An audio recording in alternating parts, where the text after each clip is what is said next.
अस्सलामुअलैकुम, welcome to अज़ान arts. तो आज हमारा फर्स्ट लेसन है जिसमें हम सीखेंगे कि how to use cut markers. तो सबसे जो बड़ी गलती लोग करते हैं वो गलती ये है कि उनको कट मार्कर्स पकड़ने नहीं आते कि कट मार्कर को पकड़ना कैसे है।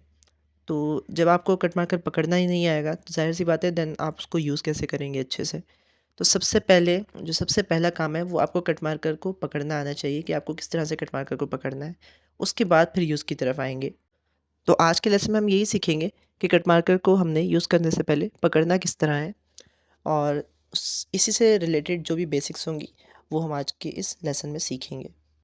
तो स्टार्ट करते हैं।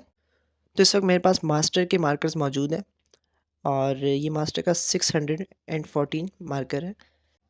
इसके अलावा भी आपके पास कोई और मार्कर हो मास्टर के अलावा भी तो आप वो भी यूज़ कर सकते हैं। इसमें कोई ऐसी इशू वाली बात नहीं है या मैं आपको कोई रिकमेंड नहीं करूँगा कि आप ये मार्कर यूज़ करें।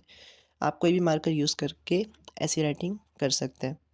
तो अब हम कट मार्कर के निब के ऊपर आ जाते हैं कि कट मार्कर की निब कैसी होनी चाहिए और कैसी होती है।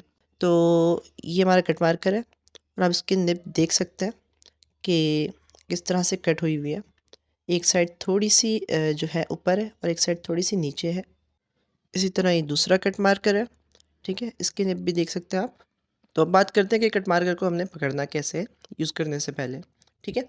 तो जो ये लार्जर साइड थी इसकी जो मैंने आपको दिखाई, आप मार्कर यूज़ करने से पहले हमेशा उस लार्जर साइड को लेफ़्ट की साइड रखेंगे। इस तरह देख सकते हैं आप, जो लार्जर साइड है वो लेफ़्ट पे है और जो स्मॉलर साइड है वो राइट पे है।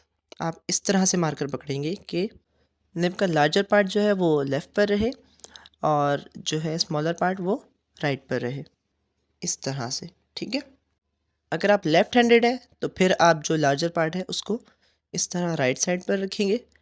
बट अगर आप राइट हैंडेड हैं तो हमेशा आप इस लार्जर पार्ट को लेफ़्ट साइड पर रखेंगे। इसके बाद आपको सिर्फ 2 लाइन्स बनानी सीखनी है। देखें, एक सबसे पहले ये लाइन जो हमारी होगी थिक लाइन और ये हमारी होगी थिन लाइन, ठीक है। ये 2 चीज़ों पे आपको महारत हासिल करनी है। आपको लिखते-लिखते ही इस तरह से मूव करना होगा कि जो थिक लाइन है और थिन लाइन है उन दोनों का आप एक साथ यूज़ कर सकें, ठीक है।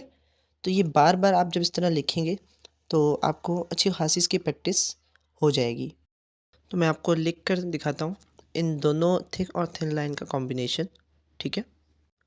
तो आपको लिखते-लिखते मूव करना है बिल्कुल इस तरह, ठीक है। इस तरह मूव करना है लिखते-लिखते और मैं यहाँ ये लाइन आई और ये देखें, बिल्कुल लिखते-लिखते ही आपने मार्कर को मूव करना है, ठीक है। अब मैं आपको यहाँ एक वर्ड लिख के दिखाता हूँ। लाइक अगर मैं एक अल्फ़ाबेट लिख रहा हूँ एल, तो ये मैं पतली निब से स्टार्ट करूँगा और ये देखिए मोटी निब में, ठीक है। बिल्कुल लिखते-लिखते ही आपने मूव करना है मार्कर को। और एक और चीज़ ये कि आपको पहली बार में ही ज़ाहिर है नहीं आ जाएगा, तो आपको इसकी ज़्यादा से ज़्यादा प्रैक्टिस करनी है, ठीक है। देखिए इस तरह आप लिखते रहें, बार-बार एक वर्ड लिखें, तो इसी तरह आपकी जो है वो प्रैक्टिस हो जाएगी, ठीक है। तो फर्स्ट लेसन में इतना ही, ठीक है। आप आज के लेक्चर को देखने के बाद बार-बार ये वर्ड लिखने की प्रैक्टिस करें, ठीक है। इससे ये होगा कि आपको मार्कर की मूवमेंट पता चल जाएगी, मूवमेंट की प्रैक्टिस हो जाएगी। थिक और थिन लाइंस का कॉम्बिनेशन जो है वो भी आपको आ जाएगा, ठीक है। अल्फ़ाबेट बनाने के लिए इसकी एक मेन ट्रिक होती है मार्कर यूज़ करने की, ठीक है। तो वो इंशाल्लाह मैं लेसन 2 में आपको कंप्लीट डिटेल में समझाऊंगा, ठीक है। और इंशाल्लाह 3 से 4 लेक्चर्स लेने के बाद आप भी कट मार्कर को यूज़ करना सीख जाएंगे इंशाल्लाह।